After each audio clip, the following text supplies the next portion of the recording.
Sudah lama saya tidak balik ke kampung. Kalau tidak ada hal mustahak memang jarang saya balik. Lagipun ayah saya sering mengirim surat memberitahu kabar berita di kampung. Bagaimanapun dalam bulan Agustus tahun 1975 saya balik juga menemui kedua orang.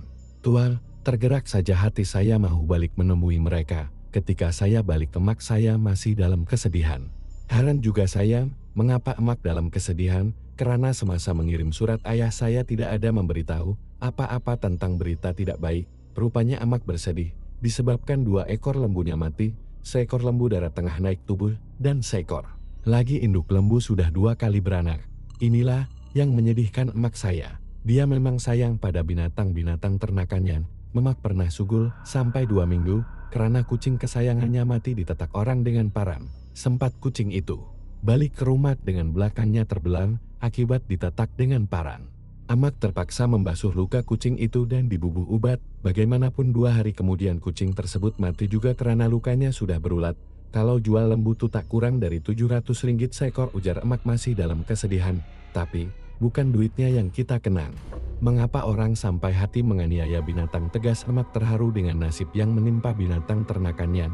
Misalnya kucing kesayangan dia yang ditetak dengan parang itu, apalah lusa kucing itu, sampai tergamak tangan manusia menetaknya dengan parang. Di manakah letaknya peri kemanusiaan sebagai makhluk yang termulia dijadikan alat, sehingga sanggup melakukan perbuatan yang lebih hina dari seekor haiwan? Lembu tu kena racun kel? Tanya saya perlahan. Emak tidak menjawab. Dia masih menahan kesedihan akibat kematian 2 ekor lembu itu. Memang emaklah yang mengembala lembu tersebut. Emak ada memelihara 6 ekor lembu. Dia tidak melepaskan lembunya. Seperti kebanyakan lembu yang diternak di kampung kami, emak hanya menambatkan saja lembunya di tengah sawah kami yang tidak dapat dikerjakan karena tidak dapat bekalan air secukupnya. Tengah hari emak akan mengembala lembu-lembunya ke sungai untuk diberi minum, kemudian ditambat semula. Dalam 1 hari itu emak perlu mengalihkan lembu 3-4 kali saja ditambat ke tempat yang ada kawasan rumput. Jadi, adalah mustahil boleh termakan racun lembu-lembu berkenaan, boleh jadi Cina meracun di kebun pisang. Agaknya saya mengagak kalaulah benar lembu-lembu itu termakan racun. Kadangkala bekas dia meracun tuh boleh membahayakan, kalau tak dicuci bersih. Jelas saya lagi, racun apa? Ayah saya mendengus. 2 gulung kawat mata punai sebesar tekoh dalam perutnya, beritahu ayah saya terbatuk-batuk. Kawat mata punai. Saya keheranan, orang jabatan haiwan yang belah perut lembu-lembu tuh. Mereka tunjukkan kawat mata punai itu, kata ayah saya menahan perasaan terharu bila mengenangkan peristiwa tersebut. Itulah yang mengherankan emak saya. Semasa dimasukkan ke dalam kandang, emak dapati semua lembunya sehat petang tersebut. Malamnya, ketika ayah saya membetulkan unggun api, tidak ada tanda-tanda mencurigakan ke atas semua lembunya. Esok paginya, apabila ayah saya mau ke kebun, dilihatnya seekor lembu sudah terkinjal-kinjal. Ayah saya coba memulihkan dengan cara mendoakan pada garang, tetapi dia tidak berjaya. Sebab itulah ayah saya terus memberitahu pejabat haiwan daerah, kalau tidak dapat dipulihkan pun, boleh juga dijual ke pasar. Sekiranya pihak pejabat haiwan mendapati tidak ada penyakit. Ketika ayah saya membawa pegawai pejabat haiwan seekor lagi lembunya tergolek, sempatlah ayah saya menyembelih kedua-dua ekor lembu tersebut. Pihak pejabat haiwan mendapati tidak ada apa-apa penyakit. Untuk memastikan sama ada termakan racun atau tidak, maka mereka pun membelah perut lembu tersebut. Alangkah terperanjatnya mereka mendapati segulung kawat mata punai sebesar tekoan air di dalam perut lembu itu. Kedua-duanya terdapat segulung seekor yang sama besarnya. Setelah disahkan tidak ada termakan racun, daging lembu dijual di pasar borong saja 100 ringgit seekor. Tidakkah mengherankan, bagaimanakah segulung kawat mata punai sebesar tekoan air boleh terdapat di dalam perut lembu? Kalaupun lembu makan menelan seperti ular, tentu tidak tertelan kawat mata punai seperti itu. Apalagilah lembu makan mengunyah. Tetapi bila memikirkan tentang kekuasaan Allah, maka tidaklah mengherankan. Allah Maha Pemurah lagi Maha Mengasihani. Tentulah apa saja permohonan dari makhluknya, hatta dari syaitan pun akan dimakbulkannya. Subhanallah, keluh saya apabila mendengar cerita dari ayah saya. Ay, siapa lagi? Tentu orang tu yang punya kerja. Ujar istri pula geram. Jangan menuduh. Ayah saya mengingatkan, kita tak boleh menuduh, karena kita tak tahu jelasnya. Perlahan, istri saya terdiam. Dia sendiri tidak dapat mengawal perasaan bila mendengar cerita tadi. Sudah kerap kali saya ingatkan dia, supaya tidak mengesaki orang apabila menerima satu-satu musibah. Serahkan saja pada Allah menentukan yang hak dan yang batil. Mujur kena pada binatang, emak saya pula bersuara. Kalaulah terkena pada manusia, keluhnya terasa nyeri. Memang ngeri kalaulah segulung kawat mata punai sebesar tekoan air di dalam perut salah seorang keluarga saya. Ini bukanlah kerja syaitan, tetapi kerja manusia yang diperalatkan oleh syaitan. Lama saya terdiam memikirkan, apakah tujuan mereka melakukan kerja demikian? Apakah yang menyebabkan orang sakit hati pada keluarga kami sampai sanggup membuat kerja-kerja yang tak berfaedah? Takdirnya salah seorang keluarga saya menderita akibat perbuatannya. Apakah faedah yang mereka perolehi? Disebabkan pikiran mereka tidak sampai ke situlah, maka mereka tergamak melakukannya. Mujurlah Allah masih memberikan pertolongan kepada hambanya yang lemah. Allah menggelincirkan matlamat orang yang mempunyai perasaan iri hati itu dan menyebabkan lembu menjadi sasaran. Sudah tentulah matlamat awalnya ialah 2 orang dari keluarga saya. Dia nak tujukan pada ayah, dan kau beritahu ayah saya. Apabila amak dan istri saya sudah masuk ke dalam, saya hanya mengangguk-angguk saja. Ini adalah sebahagian dari dugaan kepada mereka yang mengamalkan ilmu-ilmu Allah. Musuh senantiasa berada di sekeliling pinggan. Kebanyakan musuh-musuh itu adalah terdiri dari manusia biasa yang diperalatkan oleh syaitan. Mereka yang mengamalkan ilmu-ilmu syaitan sentiasa panas yang seperti terganggang ke api apabila terserempak dengan mereka yang mengamalkan ilmu-ilmu Allah. Sebab itulah mereka tidak senang diam apabila keadaan mereka terancam. Kalau kau nak tengok sendiri, cobalah, ujar ayah saya tersenyum. Saya tahu maksudnya menyuruh saya melakukan pengobatan cara tidur itu. Tak payahlah, sahut saya menyesali kejadian yang menimpa di tengah keluarga saya. Perkara dah lepas. Sudahlah, ujar saya selanjutnya. Saya percaya dengan kata-kata ayah saya bahwa ada orang berniat tidak baik kepada diri saya dan ayah saya. Seperti saya katakan, tadi Allah telah menolong hambanya yang lemah dari dianiaya. Maka itulah sasaran orang berniat jahat tidak tepat, lalu terkena kepada 2 ekor lembu. Sebenarnya, kalau Allah mengizinkan perbuatan mereka, adalah tidak mustahil kalau sasarannya mengenai kami berdua. Ayah saya sendiri pernah menerima akibat dari perbuatan orang yang tidak menyenanginya. Kisahnya berlaku semasa saya masih kecil lagi, dan arwah Tok Aji yaitu Tok Aki saya masih hidup lagi. Di kampung ayah saya dikenali dengan panggilan Bilal Hud, karena dia menjadi Bilal di surau kampung itu. Untuk menyara hidup masa itu, ayah saya bekerja mengambil upah membuat kerja-kerja bertukan. Pak Kamat telah mengajaknya mengambil kontrak mengangkut pasir, yaitu menggali sungai untuk membuat empangan air. Ajakan Pak Kamat ini diterima oleh ayah saya. Memandangkan mereka berkawan baik, dari segi umur memang Pak Kamat lebih tua dari ayah saya. Tetapi mereka berkawan baik karena ada persefahaman. Sebenarnya Pak Kamat merupakan seorang pawang terkenal juga. Seminggu mereka sama-sama bekerja mengangkut pasir. Tiba-tiba hujan panas turun. Pak Kamat mengajak ayah saya berteduh di bawah rumpun buruh yang berdekatan. Semasa mereka berteduh di bawah rumpun buruh inilah, ayah saya melihat Pak Kamat berdiri. Secara tiba-tiba, Pak Kamat mendongak dengan muka meradang, kemudian segumpal asap berpusar-pusar di udara, lalu tergendeng macam papan liang lahat mau menyerku. Mereka berdua, Pak Kamat membaca menteranya, dan dihembuskan ke arah asap berkepul tergendeng macam papan itu. Kemudian papan itu berkacai terus membentuk satu lembaga besar seperti orang berdiri terkangkang. Asap yang berbentuk lembaga orang terkangkang terbatuk-batuk beberapa kali. Kau jangan mungkir janji Kamat, bentak lembaga itu keras. Janji apa ri? Sahut Pak Kamat mendongak ke langit, kerana lembaga itu terlalu tinggi seolah-olah kepalanya mencecang ke awak. Kau tahu janji kau aja, janji aku kau tak peduli. Dia menggertak bibir Kamat. Asap berbentuk lembaga menyeru namanya, jangan. Menyesal kemudian katanya memberi amaran. Asap berbentuk lembaga itu hilang kemudiannya. Sebaik saja asap berbentuk lembaga manusia itu hilang, hujan panas pun berhenti. Pak Kamat pucat setelah diganggu oleh hantu tinggi yang menjelma tiba-tiba. Bilal Hud, biarlah kawan balik dulu, katanya perlahan dalam keadaan rusuh. Kalau awak nak balik marilah sama. Kalau nak habiskan kerja, suka awaklah, ujarnya semakin resah.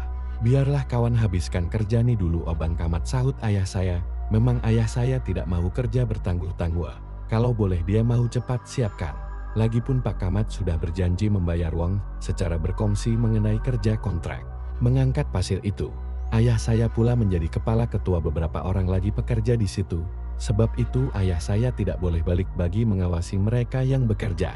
Kalau begitu biar kawan balik, kawan rasa tak sedap badan, ujar Pak Kamat serba salah mengingatkan kejadian yang baru menimpa dirinya tadi. Sebenarnya semasa hantu tinggi menjelma dalam bentuk kepulan asap tadi, tidak siapapun menduga ianya sedang berbalah dengan Pak Kamat. Ayah saya sendiri tidak tahu. Begitu juga dengan pekerja-pekerja yang mengangkut pasir seramai 9 orang itu. Mereka juga tidak tahu kejadian yang menimpa Pak Kamat sebentar tadi. Setelah Pak Kamat balik, mereka semua meneruskan kerja menggali sungai dan mengangkut pasir bagi tujuan membuat empangan air. Proyek empangan air itu dibuat zaman penjajah bagi membekalkan air ke sawah-sawah. Kerajaan orang putih ketika itulah memberikan kontrak tersebut kepada Pak Kamat. Apabila balik ke rumah Pak Kamat masih tidak dapat melelapkan mata semalaman itu. Walaupun dia seorang pawang terkenal, tetapi keadaan yang dialaminya sekarang sukar untuk diatasi. Sebagai seorang pawang memanglah caranya bersahabat dengan jenis-jenis syaitan seperti hantu tinggi. Kalau dia tidak memenuhi kehendak sahabatnya, maka dirinya atau keluarganya akan menerima pada. Dia mesti memenuhi kehendak sahabatnya bagi membolehkan sahabatnya senantiasa mendampingi dia. Mudahlah dia memenangi hati tuan pegawai daerah mendapatkan kerja-kerja seperti menggali sungai itu selagi sahabatnya senantiasa berdamping. Puas dia memikirkan, bagaimanakah caranya untuk mengatasi masalah tersebut. Kesalahannya pada sahabatnya kecil saja, tetapi bagi sahabatnya adalah besar. Sebenarnya dia terlupa membuat simat semasa memulakan kerja seminggu sebelum itu. Pak Kamat tidak menyembelih kambing sebagai simah dan menyimbahkan darah kambing di kawasan tempat kerja. Simah inilah kononnya yang dituntut oleh sahabatnya. Apabila dia tidak melakukan simah, maka galang gantinya adalah nyawa manusia. Inilah yang menyulitkan Pak Kamat. Sudah tentulah korban yang dikehendakinya itu salah seorang dari pekerja di situ. Mungkin ada malapetaka yang menimpa pekerja-pekerja seramai 9 orang. Sama ada tergelincir mati lemas di dalam sungai. Sama ada terkena cangkul dan sebagainya. Pak Kamat tidak mau pekerja-pekerjanya menjadi mangsa ketika membuat kerja-kerja tersebut. Esoknya Pak Kamat datang juga ke situ. Dia telah memberitahu ayah saya mengenai masalah dirinya. Memang kepada ayah saya lah dia meluahkan masalah dia. Sebab itulah persahabatan mereka sangat baik. Susah betul hati kawan Bilal Hud. Keluhnya bila mengenangkan amaran hantu tinggi yang direnungnya semalam. Awak yang salah. Adakan hantu dibuat sahabat, ujar ayah saya bergurau. Sebenarnya ayah saya tidaklah percaya sangat dengan perkara-perkara di MIKIAR. Dia hanya menganggap tahyul saja. Ini bukan main-main. Bilal tegasnya meyakinkan hati ayah saya. Beginilah Abang Kamat. Ayah saya masih juga bergurau karena disangkanya Pak Kamat terlalu percaya dengan perkara tahyul. Kalau dia nak sangat, suruh ajalah jumpa kawan, katanya tersengih-sengih. Awak jangan cakap macam tuh, Bilal. Pak Kamat mengingatkan. Mukanya menjadi pucat bila mengenangkan sahabatnya menuntut janji itu. Kawan, bukan cakap main-main, ini perkara tak boleh main-main, Bilal, ujarnya. Ayah saya tetap dengan pendiriannya, menganggap tahyul saja perkara-perkara yang dihadapi oleh Pak Kamat. Dia percaya, disebabkan Pak Kamat terlalu percaya pada tahyul lah menyebabkan dirinya sentiasa dibayangi oleh hayalan tahyul itu. Bagi Pak Kamat tentulah sukar mahu menerangkannya bila ayah saya tidak percaya akan kata-katanya. Hari itu sekali lagi hujan panas turun, semua pekerja berlindung di bawah rumpun au berdekatan. Sekali lagi Pak Kamat melihat kepulan asap datang dan terdiri lembaga manusia yang tinggi. Kepalanya sampai mencecar ke awan. Seperti semalam juga lembaga itu datang menuntut janjinya. Ketika ini Pak Kamat teringat akan kata-kata ayah saya mahu bertemu dengan sahabatnya itu. Tetapi Pak Kamat tidak sampai hati mahu memberitahu perkara tersebut. Lagipun dia sudah lama berkawan dengan ayah saya. Hubungan mereka sudah macam adik-beradik. Dia tahu ayah saya cuma bergurau saja semasa bercakap. Demikian, awak berilah kawan berpikir, sehari dua, Pak Kamat menengadah hantu tinggi yang menjelma dalam kepulan asap. Awak nak suruh Bilal Hud lawan kawan. Jerkah lembaga tersebut marah, awak jangan macam tuh. Terkejut juga Pak Kamat karena lembaga itu dapat mengagak apa yang tersirat di hatinya. Awak jangan nak menipu kawan, Kamat bentaknya semakin marah. Fasal Bilal Hud, awak lupa beri kawan makan. Dia mengingatkan Pak Kamat lagi, awak jangan mungkir janji, Kamat. Nanti awak juga yang susah. Tegas, lembaga itu memberi amaran. Pak Kamat bertambah gemetar. Dia semakin takut mendengar amaran yang diberikan. Selama ini dia sentiasa mematuhi apa saja kehendak sahabatnya. Dia tahu padanya kalau membantah. Memang perkara ini tidak dapat diterangkannya kepada sesiapa saja. Karena pertemuan dia dengan sahabatnya tidak dapat disaksikan dengan panca indera biasa. Tentulah semua orang menganggapnya tahlil belaka, seperti ayah saya menganggap dia. Bagaimanapun orang-orang kampung heran juga melihat keadaan dirinya, walaupun umurnya sudah meningkat lebih 50 tahun. Tetapi susuk badannya masih tampan. Malah dia kelihatan seakan-akan sebaya dengan anak lelakinya sendiri yang sudah berumur 30 tahun. Dia juga boleh mengangkat barang yang berat-berat seperti batang sagu yang tidak dikerat-kerat, kayu tiang jambatan, dan sebagainya. Kekuatan dan ketampanannya memang mengagumkan orang. Tetapi orang tidak tahu rahasia di sebalik kekuatan dan ketampanan. Dia selama ini, Fasal Bilal Hud, awak lupakan kawan. Bentak lembaga tinggi di dalam kepulan asap itu. Bukan, dia tak ada kena mengena Pak Kamat mempertahankan ayah saya. Kalau awak tak berkawan dengan dia, tentu awak tak lupa nak beri kawan makan. Katanya mengingatkan Pak Kamat. Tidak, bukan salah dia, ujar Pak Kamat serba salah. Kawan yang salah. Berilah kawan tempo berpikir, sehari dua lagi jelasnya coba mententeramkan kemarahan sahabatnya itu. Selepas itu asap berkepul itu hilang dari pandangan mereka yang sama-sama berteduh di bawah rumpun aur. Mereka tidak sadar bahwa kepulan asap itu ialah jelmaan hantu tinggi yang hanya dapat dilihat oleh Pak Kamat. Setelah kabut tebal itu hilang, hujan panas juga turut berhenting. Mereka kembali membuat kerja masing-masing. Seperti semalam juga Pak Kamat balik dulu karena tidak sehat badan. Ayah saya terus menggantikannya mengawas pekerja-pekerja. Kalau kawan tak datang esok, awak sajalah teruskan Bilal pesannya semasa mencapai Basikal untuk balik ke rumah.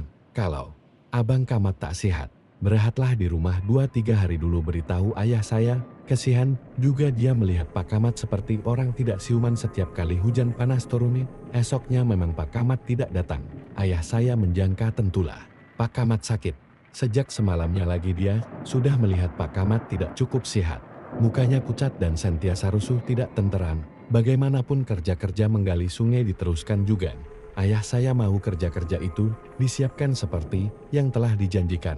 Paginya apabila dia dan pekerja-pekerjanya sampai di tempat kerja, didapati pasir yang sudah dinaikkan ke tebing semuanya sudah ditolak semula ke dalam sungai. Pasir sudah bertimbun semula di dalam sungai.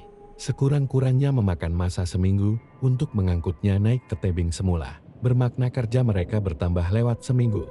Macam mana nih Bilal? Salah seorang yang bekerja di situ bernama Usin Rimau bertanya. Heran juga dia bagaimana pasir-pasir tersebut boleh dikeut semula masuk ke sungai. Kalau kerja manusia tentu sekurang-kurang 30 atau 40 orang yang melakukannya. Ayah saya juga heran. Bagaimanapun dia menyuruh mereka semua mengangkut semula pasir naik ke tebing. Susah kita macam nih. Bilal, kata Usin Rimau lagi, kita buat ajalah kerja kita. Ayah saya mententeramkan pekerja-pekerja yang naik. Radang melihat keadaan tersebut, hari itu mereka terus bekerja seperti biasa. Terpaksa bersusah payah mengangkut semula pasir naik ke tebing. Sama ada lambat atau cepat siap kerjanya mereka sudah tidak peduli lagi. Tetapi yang bermain di pikiran mereka siapakah punya angkara yang melakukannya. Petangnya apabila mereka balik ke rumah semua perkakas-perkakas kerja seperti penyodok spade, pungkis dan cangkul semuanya dibawa balik. Mereka bimbang orang yang tidak bertanggung jawab akan datang lagi menggunakan perkakas kerja mereka mengaup semula pasir di tebingkah dalam sungai. Tetapi anehnya, apabila mereka datang lagi esok paginya, semua pasir yang ada di tebing sudah dikat ke dalam sungai. Ayah saya mula mengasyaki sesuatu, tidak mungkin ianya dilakukan oleh manusia. Adalah mustahil manusia datang pada sebelah malam semata-mata mau mengaup pasir di tebing dimasukkan ke dalam sungai. Tak apalah, petang nanti aku jumpa Pak Kamat, ujar ayah saya kesal dengan kejadian tersebut. Lebih baik kita intai saja malam nih. Bilal Usin Rimau mencadang. Geram juga dia karena ada orang berani mengganggu kerjanya.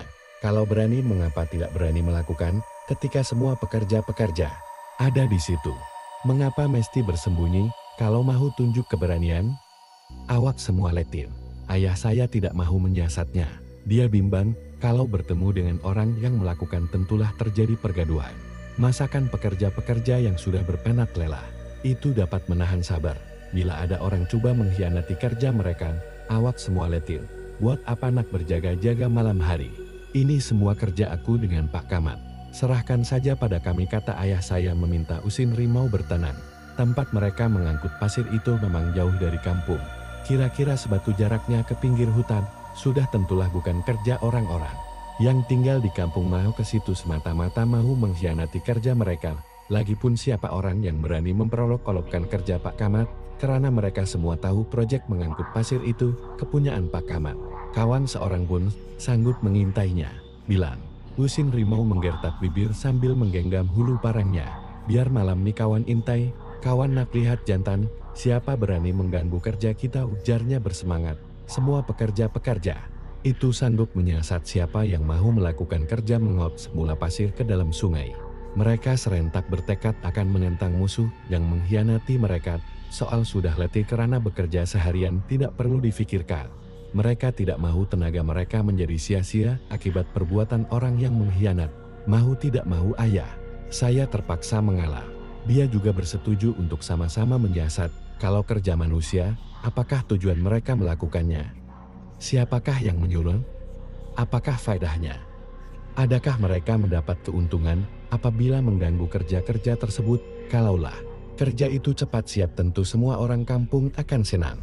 Kerajaan akan membina empangan batu di situ yang boleh menampung pengairan ke sawah meliputi satu mukim, yakni termasuk beberapa kampung seperti Kampung Tegon, Kampung Gasing, Kampung Cendak, Kampung Lapam, Kampung Tangah dan Kampung Hilir, pesawah-pesawah. Tidak perlu lagi menggunakan empangan papan menampung air dari anak-anak sungai kecil. Bagi mendapatkan bekalan air, kadangkala terpaksa berkongsi 7-8 orang untuk membina empangan papan.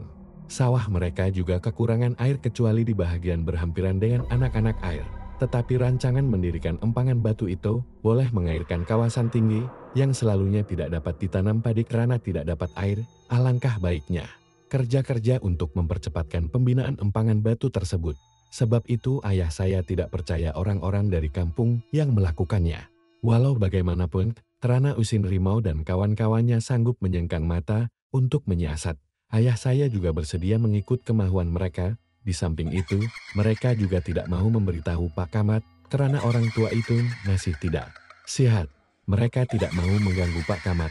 Mana tahu penyakitnya akan bertambah teruk bila mendengar kejadian yang menimpa pekerja-pekerjanya. Kira-kira jam 11 pagi hujan panas turun lagi seperti beberapa hari sebelumnya. Mereka semua berteduhan di bawah rumpun aur yang berhampiran di situ, sementara menunggu hujan panas berhenti.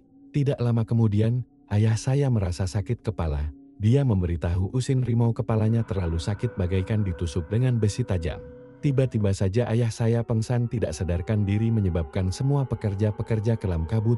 Sebaik saja hujan panas berhenti, Usin Rimau pun menyuruh kawan-kawannya tinggalkan saja kerja dan membawa ayah saya balik ke rumah. Sampai di rumah ayah saya masih belum sadarkan diri. 1 hari 1 malam keadaannya tetap tidak berubah. Memandangkan keadaan semakin tenang, nenek saya menyuruh panggilkan saja Pak Kamat. Cuma Pak Kamat saja di kampung itu yang dikenali sebagai pawan. Pak Kamat pun sakit. Beritahu Usin Rimau, kalau begitu panggilkan Mahat, kata nenek saya seterusnya. Agaknya Mahat boleh mencoba-cobakan. Jelasnya supaya diberitahu segera Pak Tua Mahat saya, yaitu anak nenek saya yang tua. Dalam masa Usin Rimau masih teragak-agak mau memanggil Pak Tua Mahat. Tok Aji pun sampai bersama nenek saya sebelah ayah. Mereka berdua sudah pun diberitahu mengenai ayah saya yang tiba-tiba saja pengsan. Macam mana anak kita nih besar? Tanya Tok Aji pada nenek saya. Entahlah Aji, sahut nenek saya rusuh. Karena dekat tempat dia mengangkut pasir itulah tak semena-mena hujan panas, kata Usin. Lepas itu teruslah dia tak sadar diri beritahu nenek. Tidak lama kemudian, Usin Rimau pun terus memanggil Pak Tua Mahat. Apabila dia sampai, nenek pun menyuruh Pak Tua Mahat mengobati ayah saya yang terlantar tidak sadarkan diri. Pak Aji ada, kata Pak Tua Mahat perlahan. Biar saya yang mengikut Pak Aji, jelasnya. Apabila mendapati Tok Aji sudah ada di situ, heran juga jiran-jiran bila Pak Tua Mahat menyerahkan kepada Tok Aji. Selama ini, mereka tahu Tok Aji hanya seorang guru agama, bukannya dukun yang boleh mengobati orang sakit. Bagi mereka yang mengobat orang sakit ialah pawang seperti Pak Kamat dan Pak Tua Mahat yang baru mau mencoba menjadi bomol. Pak Aji ini guru saya, ujar Pak Tua Mahat sambil menepuk bahu Tok Aji. Biarlah guru mulakan, nanti saya akan mengikutnya, katanya lagi tersengih-sengih. Tok Aji tidak menyahut, dia mengisar punggung menghadapi ayah saya. Tok Aji membacakan beberapa doa Tetapi keadaan ayah saya tidak juga berubah. Bagaimanapun Tok Aji tetap bertenan. Tidak ada kekusutan pada pikirannya menghadapi masalah tersebut, sekalipun anaknya sendiri dalam keadaan tenat. Ayah saya cuma terlentang saja tidak bergerak. Seperti mayat. Cuma nafasnya saja kencang turun naik. Numak saudara saya sudah mulai mengusap-ngusap kepala saya seolah-olah saya akan ditinggalkan oleh ayah saya. Mereka menyangkakan tentulah ajal ayah saya sudah sampai. Kesedihan menyelubungi suasana di rumah. Itu, keadaan ayah saya memang bagaikan mayat yang dibujurkan. Pada malam kedua ayah saya tidak sadar diri. Pak Tua Mahat pula menggunakan cara tidurnya. Hanya beberapa menit, dia memulakan cara pengobatannya. Dia kembali terbangun. Pak Tua Mahat tidak dapat menyemadikan dirinya untuk melakukan pengobatan cara tidur. Tak dapat saya masuk Pak Aji, beritahu Pak Tua Mahat kecewa. Tok Aji tidak menyahut. Dia mengeluh pendek melihat keadaan anaknya yang tidak sadar diri. Setelah berpikir sejenak, Tok Aji pun terus mengambil wudhu. Dia menunaikan sholat sunat 2 rakaat. Pak Tua Mahat mengikut apa saja yang dilakukan oleh Tok Aji. Selesai mereka berdua sholat sunat 2 rakaat. Tok Aji menyuruh sesiapa yang tidak hafal Yasin mengambil surah Yasin dan membacanya beramai-ramai. Ketika ini mak saya sudah menangis. Teresak-esak kerana menyangka ayah saya sudah tidak dapat diubat lagi. Ini berarti saat kematian saja yang ditunggu. Apa yang kau tangiskan nih? Tok Aji memarahi emak saya. Kemudian Tok Aji mula membaca Yasin bersama jiran-jiran yang berkumpul di situ. Tidak kurang dari 40 orang turut membacakan Yasin. Petangnya pun Usin Rimau sudah membawakan beberapa surah Yasin dari surau. Oleh itu, apabila Tok Aji mau membacakan Yasin, mereka semua sudah pun bersedia. Kita gempur Mahat, bisik Tok Aji pada Pak Tua Mahat. Pak Tua Mahat mengangguk. Semasa membaca Yasin ini, jiran-jiran semuanya melihat Pak Tua Mahat dan Tok Aji kusuk membacakan Yasin. Ketika ini mereka berdua sudah meninggalkan tempat duduk dan melayang-layang mencari punca yang menyebabkan ayah saya tidak sadar diri. Selepas selesai membaca Yasin beramai-ramai, Tok Aji dan Pak Tua Mahat kelihatan terlalu letih. Mereka berdua pun tidur seperti tidak bermaya. Sehingga jam 3 pagi barulah mereka berdua dikejutkan oleh emak saya. Setelah ayah saya mulai sadarkan diri esoknya, ayah saya terus mengajak Usin Rimau ke tempat mereka mengangkut pasir, walaupun ditegah oleh nenek saya karena dia baru baik dari sakit. Tetapi ayah saya tetap berkeras. Dia tidak kelihatan seperti sakit sekalipun, tidak sadarkan diri 2 hari 2 malam, serta tidak makan dan minum, tetapi Tok Aji tidak melarang. Usin Rimau terpaksa juga ikut menemankan ayah saya, karena dia bimbangkan keadaan diri ayah saya. Apabila mereka sampai di situ, Usin Rimau terkejut karena semua pasir yang dikat ke dalam sungai sudah diangkutkan semula ke tebing. Kerja mereka selama ini tidaklah sia-sia. Setelah ayah saya balik barulah dia menceritakan keadaan dirinya selepas dia sakit kepala. Ketika ini satu lembaga besar memukul kepalanya dengan kapak menyebabkan dia tersungkur. Bagaimanapun dia sempat mengingatkan beberapa ayat Quran yang membolehkan dia bangun semula. Dia terpaksa menentang lembaga itu dengan segala kekuatan tenaga batiniahnya. Lembaga itu melarikan diri jauh-jauh karena tidak tertahan dengan serangan ayah saya. Lembaga itu melemparkan beribu-ribu kapak ke tubuhnya. Ayah saya merasakan kapak tersebut melekat pada segenap tubuhnya. Tetapi apabila dibacakan ayat-ayat tertentu semua kapak-kapak itu jadi cair. Sekarang kau nak kacau kerja aku ye. Ayah saya semakin marah. Nyawa kau dalam tangan aku sekarang. Ejek lembaga itu, tertawa terbahak-bahak, kau jangan coba nak melawan. Katanya mengancam nyawa aku di tangan alat, bukan di tangan kau, sahut ayah saya, lalu menghembuskan ayat lanar Juman Nakung. Berpuluh-puluh panah berapi menjunan tidak dapat dilakannya. Ketika ini ayah saya nampak Tok Aji datang lalu menampar muka lembaga hitam bertubuh tinggi itu. Lembaga itu menjadi gerun bila terpandang Tok Aji, tetapi Tok Aji tidak menyerang berterusan. Aku tahu kau nak menguji anak aku, cobalah. Tok Aji mengejeknya, tapi jangan tunggu sampai aku sendiri memusnahkan seluruh kaum keluarga kau. Sekali lagi Tok Aji menampar mukanya sampai lembaga bertubuh hitam itu berguling. Dia tidak berani langsung mengangkat mukanya menghadap Tok Aji. Rupanya semasa Tok Aji mengubat ayah saya, dia sudah tahu bahwa ayah saya memang sedang berlawan dengan lembaga tersebut. Sebab itulah dia bertenang walaupun ayah saya masih belum sadarkan diri.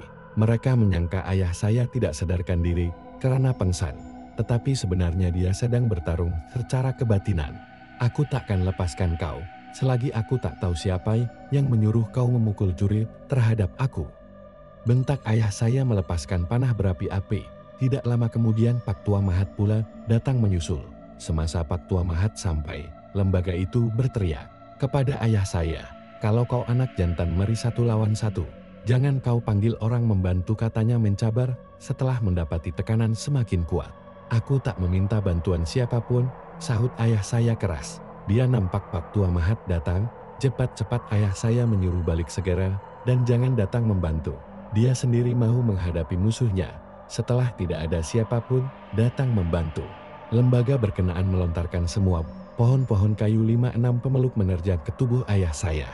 Semuanya datang seperti ribut. Hampir juga ayah saya lemas akibat diterjah pohon-pohon 5-6 pemeluk itu. Cepat-cepat dia membaca surah Al-Ikhlas 3 kali kemudian menghembuskannya. Ribut pohon-pohon kayu itu terhenti disambut oleh petir halilintar menerkam ke arah lembaga hitam itu. Terlolong-lolong dia bila dipanah petir, tidak berhenti. "Sekarang tunjukkan siapa menyuruh kau datang menyerang aku?" tanya ayah saya menggertak bibir. Lembaga itu tetap merahasiakan. Sekali-sekala dia menyerang ayah saya dengan kapak berterbangan. Tetapi setiap serangannya dapat dipertahankan oleh ayah saya. Akhirnya ayah saya sendiri tercengang-cengang bila tiba-tiba saja kawasan di situ bergegar kuat seperti dilanda gempa. Dia nampak Tok Aji dan Pak Tua Mahat datang menghentak-hentak kaki hingga semua bukit-bukit berkecai. Lembaga itu menjadi gementar melihat Tok Aji datang bersama Pak Tua Mahat. Puas ayah saya menegahnya supaya jangan masuk campur. Tetapi mereka berdua tidak peduli. Tok Aji menampar muka lembaga tersebut lalu berkecai menjadi debu. Pak Tua Mahat pula menendang dadanya sampai tulang-tulang dada lembaga itu remuk. Lembaga hitam itu terjerit-jerit kesakitan. Dia berpusing-pusing coba bertahan. "Setan! Herdik Tok Aji, dah tahu kau teruk macam ni, masih nak berdegil lagi. Kalau aku dengan Mahat tak bantu pun, kau tak dapat kalahkan Hud. Jangan coba kau nak kalahkan dia, kulit dia pun tak dapat kau denyahkan." Tok Aji menghembuskan hazi jahanamulati kuntum tu adun berulang kali. Ketika ini lembaga itu berputar-putar seperti habuk dikisar angin kencang. Dia terlolong-lolong kesakitan. Dalam gema jeritanya inilah Pak Kamat datang dengan menunggang harimau untuk menolong lembaga hitam yang berputar-putar itu. "Cukup Lan, cukup Pak," rayu Pak Kamat pada Tok Aji. "Awak rupanya yang menganiaya kawan, awak nak bunuh kawan," bentak ayah saya melihat Pak Kamat di depannya. "Minta maaf kawan Bilal Hud," ujar Pak Kamat sedih. "Dia nakan anak kawan. Sebab itu, kawan gantikan pada awak." Jelasnya tidak dapat menyembunyikan kesal yang amat sangat. Setelah Pak Kamat datang ke situ menunggang harimau, Tok Aji dan Pak Tua Mahat tidak kelihatan lagi. Ayah saya seorang diri saja berdepan dengan Pak Kamat yang sudah mengakui kesilapannya. Bagaimanapun dia tidak dapat menolak janjinya dengan hantu tinggi. Dia rela anaknya menjadi korban balik dari tempat mengangkut pasir dengan usin rimau. "Ayah, saya mendengar berita ketika berhenti minum teh di kedai bahwa anak perempuan Pak Kamat yang baru berumur 2 tahun mati mengejut. Mereka berdua pun terus mensiarahi anak Pak Kamat. Semasa ayah saya di situ, Pak Kamat sentiasa mengelak diri, tidak mau bertembung dengan ayah saya. Itulah kisah yang pernah dihadapi oleh ayah saya. Oleh itu saya kira peristiwa 2 ekor lembu ternakannya tiba-tiba mati dan didapati segulung kawat mata punai sebesar tekoan air di dalam perutnya itu sebahagian dari ujian dan dugaan yang mesti diterima."